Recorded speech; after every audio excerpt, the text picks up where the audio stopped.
উত্তরবঙ্গের পর এবার দক্ষিণবঙ্গে নজর। প্রশাসনিক বৈঠক করবেন রাজ্যের মুখ্যমন্ত্রী শুভেন্দু অধিকারী। দক্ষিণবঙ্গের 3টি জেলায় প্রশাসনিক বৈঠক করবেন রাজ্যের মুখ্যমন্ত্রী। আজ ফের প্রশাসনিক বৈঠকে রাজ্যের মুখ্যমন্ত্রী। নদিয়া, উত্তর 24 পরগনা, হুগলি জেলায় বৈঠক। কল্যাণীতে প্রশাসনিক বৈঠক শুভেন্দু অধিকারীর। বিভিন্ন সরকারি প্রকল্পের কাজ নিয়ে আলোচনা হবে এমনটাই কিন্তু জানা যাচ্ছে। উত্তরবঙ্গের পর এবার নজর দক্ষিণবঙ্গে। দক্ষিণবঙ্গের 3টি জেলায় প্রশাসনিক বৈঠক করবেন রাজ্যের মুখ্যমন্ত্রী শুভেন্দু অধিকারী। নদিয়া, উত্তর 24 পরগনা ও হুগলি জেলায় বৈঠক। কল্যাণীতেও প্রশাসনিক বৈঠক। শুভেন্দু অধিকারীর বিভিন্ন সরকারি প্রকল্পের কাজ নিয়ে আলোচনা। উত্তরবঙ্গের পর এবার নজর দক্ষিণবঙ্গে। দক্ষিণবঙ্গের 3টি জেলার প্রশাসনিক বৈঠক। আজ ফের প্রশাসনিক বৈঠকে রাজ্যের মুখ্যমন্ত্রী শুভেন্দু অধিকারী। নদিয়া, উত্তর 24 পরগনা ও হুগলি জেলার বৈঠক। কল্যাণীতে প্রশাসনিক বৈঠক। শুভেন্দু অধিকারীর বিভিন্ন সরকারি প্রকল্পের কাজ নিয়ে আলোচনা, উন্নয়নমূলক কাজ নিয়ে আলোচনা, আইন শৃঙ্খলা নিয়েও কিন্তু আলোচনা হবে এই বৈঠকে, এমনটাই জানা যাচ্ছে। এর আগে আপনারা জানেন যে উত্তরবঙ্গে প্রশাসনিক বৈঠক করেছিলেন রাজ্যের মুখ্যমন্ত্রী শুভেন্দু অধিকারী। এবার দক্ষিণবঙ্গে নজর। দক্ষিণবঙ্গের 3টি জেলায় প্রশাসনিক বৈঠক করবেন রাজ্যের মুখ্যমন্ত্রী। ফের প্রশাসনিক বৈঠক রাজ্যের মুখ্যমন্ত্রী Suvendu Adhikari.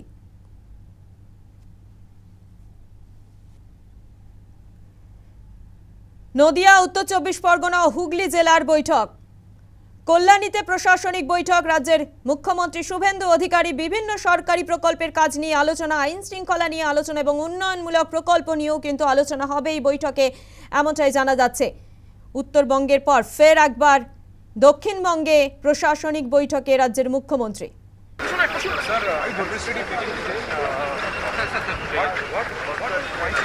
Sir, administrative meeting today. What all points will be focused on coordination and probably on the coordination? I think Honorable CM is holding a meeting in 5 divisions. Correct. 5 areas. However, this is the third one. Okay. Sir. हाँ चौप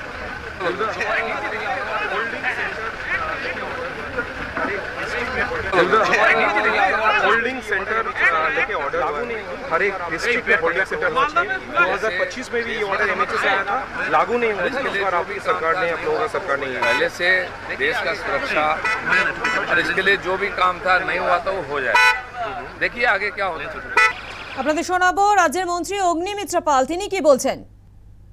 মাননীয় মুখ্যমন্ত্রী সারা পশ্চিমবঙ্গ জুড়ে এই ধরনের প্রশাসনিক বৈঠক already শুরু করে দিয়েছেন, আপনারা জানেন। এবং সরকারে আসার সাথে সাথে আমরা উত্তরবঙ্গ শুরু করেছি, তারপরে রাঢ়বঙ্গ, দুর্গাপুরে বৈঠক হয়েছে এবং আজকে কল্যাণীতে এই নবদ্বীপ জোন জেলাগুলোকে নিয়ে হচ্ছে। এবং একটাই লক্ষ্য, সেটা হচ্ছে মানুষকে পরিষেবা দেওয়া। ল অ্যান্ড অর্ডার যেটা একবারই চলে গেছিল, ভেঙে পড়েছিল, সেটাকে আবার যথাস্থানে নিয়ে আসা এবং ডেভেলপমেন্ট। আমাদের একটা লক্ষ্য, মাননীয় মুখ্যমন্ত্রীর নেতৃত্বে ডেভেলপমেন্ট। এখানে প্রাধান্যর বিষয়টা হচ্ছে যে মাননীয় মুখ্যমন্ত্রী বিভিন্ন বিষয়ে নিয়ে কথা বলবেন। আগের দুটো বৈঠকে যেটা আমরা দেখেছি, তার মধ্যে ল অ্যান্ড অর্ডার, সামনের মনসুন যেটা আমার ডিপার্টমেন্ট, ড্রেনেজ পরিষ্কার, পুলিশ নিয়ে যে বিষয়গুলো, দুর্নীতি, সব বিষয়েই উনি কথা রাখবেন। আপনাদের শোনাবো যে বিজেপি বিধায়ক অসীম সরকার, তিনি যোগদান করেছেন এই বৈঠকে। কি বলেছেন তিনি, শোনাবো। না, ডাকেন। ওদের যেটা সংস্কৃতি সেটা ওরা পালন করেছে। ভারতীয় জনতা পার্টির যে সংস্কৃতি, আজকে ভারতীয় জনতা পার্টির সরকার এসছে, মানুষ এই পরিবর্তনটাই চেয়েছিল যে সবাই মিলেমিশে আমরা বাংলার উন্নয়নটা করি। কিন্তু ওরা তো উন্নয়ন করবে না, না, ওরা সিঁড়ি, সাথী এইসব দিয়ে, ও থেকে জলে আর বাংলায় উন্নয়নের বাতি, মূলত এটা দিয়ে মানুষকে ভুলিয়ে রাখতে চেয়েছিল। আর আমাদের মানবিক মুখ্যমন্ত্রী, দরদি মুখ্যমন্ত্রী শ্রদ্ধেয় শুভেন্দু অধিকারী মহাশয় আসার সঙ্গে সঙ্গে, আজকে সরকারের বয়স কতটুকু, একটা বাচ্চা জন্ম নেওয়ার পরে 21 দিন মাত্র বয়স, তার মধ্যে দিয়ে আমার বিশ্বপ্রিয় প্রধানমন্ত্রী মোদিজি আমাদের কেন্দ্র থেকে এবং রাজ্য থেকে যে গ্রান্টগুলো দেওয়া হয়েছিল, দেখেন প্রত্যেকটা টাচ করা হয়েছে 1 জুন থেকে, আপনারা তার ফল পাবেন। বৈঠক নিয়ে বিস্তারিত জানবো, সরাসরি রয়েছে আমাদের প্রতিনিধি সুমন মজুমদার। সুমন, আজ প্রশাসনিক বৈঠক করতে চলেছেন রাজ্যের মুখ্যমন্ত্রী শুভেন্দু অধিকারী, কি কি আলোচনা হতে পারে এই বৈঠকে? তিনটি জেলা, নদিয়া, উত্তর 24 পরগনা এবং হুগলি, 3 জেলার প্রশাসনের আধিকারিক, এমএলএ, এমপিদের নিয়ে কিন্তু এই বৈঠকে মূলত উঠে আসবে যে জেলার যে ডেভেলপমেন্টের কাজ, কি দরকার, কি কাজ চলছিল, সেগুলো কিভাবে ত্বরান্বিত করা যায় এবং কোথাও সুবিধা অসুবিধা এইগুলো কিন্তু তারা খতিয়ে দেখবে। এবং মুখ্যমন্ত্রী তিনি রয়েছেন মন্ত্রী দিলীপ ঘোষ, অগ্নিমিত্রা পল সহ অন্যান্য যে মন্ত্রীরা রয়েছেন সকলে আছেন এবং সেখান থেকে একেবারেই কিন্তু এই যে 3 জেলার যে review meeting, administrative meeting Kalyani APJ Abdul Kalam হলে হচ্ছে, সেখানে কিন্তু বৈঠক ইতিমধ্যে শুরু হয়েছে। 3 জেলার আধিকারিকরা উপস্থিত রয়েছেন, সেখানকার উন্নয়ন এবং কি দরকার সেগুলো কিভাবে ত্বরান্বিত করা যায় সেগুলো নিয়ে কিন্তু মূলত আলোচনা চলছে। স্বপ্না।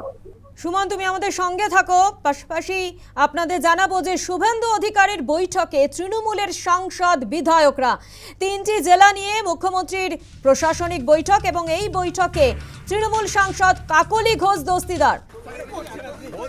পাশাপাশি আপনাদের আরো যে খবর আমরা জানাচ্ছিলাম যে তৃণমূলের সাংগঠনিক পদ ছেড়েছেন, আপনারা জানেন যে কাকলি ঘোষ দস্তিদার, এবং শুভেন্দুর বৈঠকে যোগ দেওয়ায় নানা জল্পনা শুরু হয়েছে। বৈঠকে হাজির তৃণমূলের 3 জন বিধায়কও। দেগঙ্গার আনিসুর রহমান রয়েছেন, স্বরূপনগরের বীণা মণ্ডল রয়েছেন এবং বৈঠকে হাড়োয়ার বিধায়ক আব্দুল মাতিনও রয়েছে। শুভেন্দু অধিকারী বৈঠকে তৃণমূল সাংসদ কাকলি ঘোষ দস্তিদার, সেই ছবি আপনাদের দেখানো হচ্ছে। প্রশাসনিক বৈঠকে চিরকালই আমরা আসি। বিরোধীরা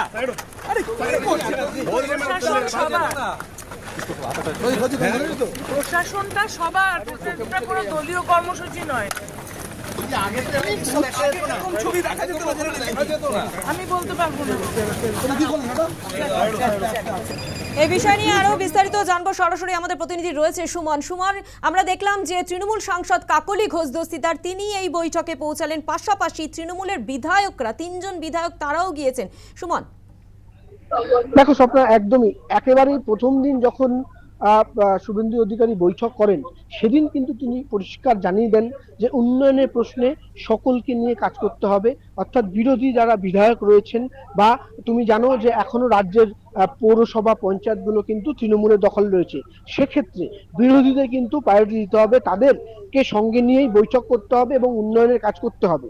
সেই মতো কিন্তু আজকে 3 জেলার যে বিধায়করা রয়েছেন অর্থাৎ তৃণমূল কংগ্রেসের, সেখানে কিন্তু তাদেরকে আমন্ত্রণ জানানো হয়। আমরা দেখলাম একে একে উত্তর 24 পরগনার হাড়োয়া, স্বরূপনগর, দেগঙ্গার 3 বিধায়ক তারা কিন্তু উপস্থিত হয়েছেন। তারা পরিষ্কার বলেছেন যে তারা কোনো রাজনীতি বোঝেন না, তারা তাদের এলাকার উন্নয়নের স্বার্থে এই সরকারের যে বৈঠক, সেই বৈঠকে তারা উপস্থিত হয়েছেন এবং তাদের এলাকার উন্নয়নের স্বার্থে এই বৈঠকে তাদের যোগ দিতে আসা। অন্যদিকে আমরা দেখলাম বারাসাতের সাংসদ কাকলি ঘোষ দস্তিদার, তিনি কিন্তু উপস্থিত হন। তিনি পরিষ্কার বলেন যে এটা নিয়ে রাজনীতির কোনো বিষয় নেই, যে এটা যেহেতু প্রশাসনিক বৈঠক তাই এর মধ্যে প্রশাসন এবং সাংসদের থাকার দরকার রয়েছে এবং সেজন্যই তিনি এসছেন, এর বেশি কিছু তিনি বলেননি এবং তারপর তিনি সেই বৈঠকে যোগ দেন। ইতিমধ্যে আমরা দেখতে পেলাম যে এই বৈঠকে কিন্তু সরকার পক্ষের যারা বিধায়ক তারা রয়েছেন, অন্যদিকে বিরোধী পক্ষ তৃণমূল কংগ্রেস তাদের বিধায়ক কিন্তু রয়েছেন। এটা কিন্তু বলা যায় একটা নজির ঘটনা, যেটা বিগত 15 বছরে কিন্তু দেখা যায়নি।